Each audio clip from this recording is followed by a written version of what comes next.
Once upon a time, well, it was March 27, 2012, there was a baby bear.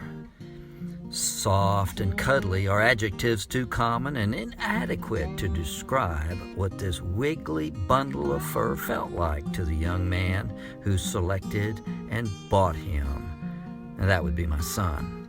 When he was old enough to be weaned, my son took him home and gave him all the love a little bear could want. And there he bonded with him for life.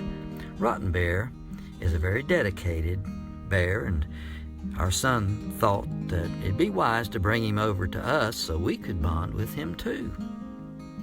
I'll never forget the first time he came over. That little bear was left in the house with us while our son went outside for a while.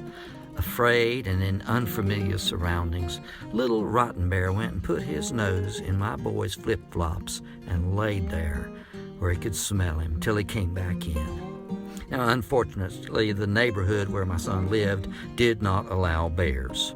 So on July 3, when Rottenbear was only about 3.5 months old, he came to live with Sue and me.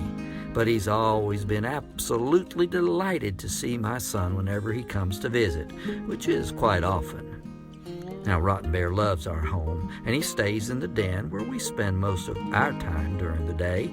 Unless, of course, I go outside, and then he's right there too. Owning a bear is a big responsibility, so obedience training is of utmost importance.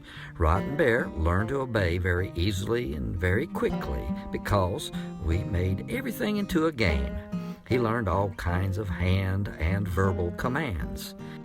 Oh, yeah, we didn't forget to teach him how to swim.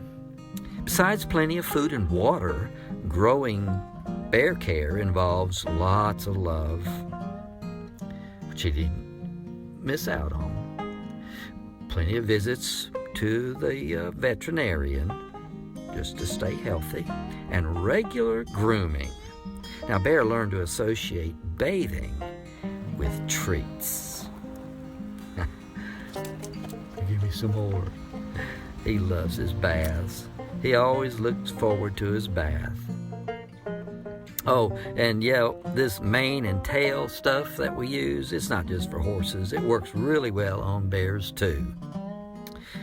Now, as with all working breeds, Rottenbear has always had to stay busy with things to do and things to chew.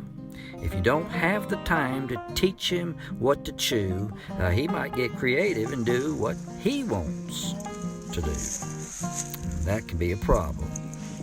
But it's all part of loving them and training them. Get him! Yeah. He had plenty of happy training. Well, you know, as we taught our bear proper behavior, we also taught him to travel well.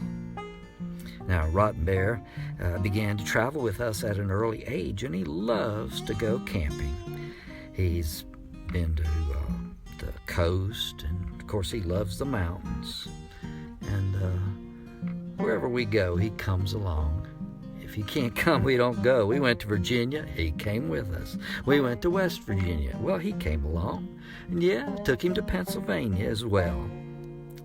So, don't be surprised if someday, somewhere, you end up in the same campground as Rottenbear. Now, that's a Rottenbear story, I know. But I'd love to hear your story about your pet. So won't you join me a little later this morning, say about 9 o'clock, and we can chat about your pet and your travels.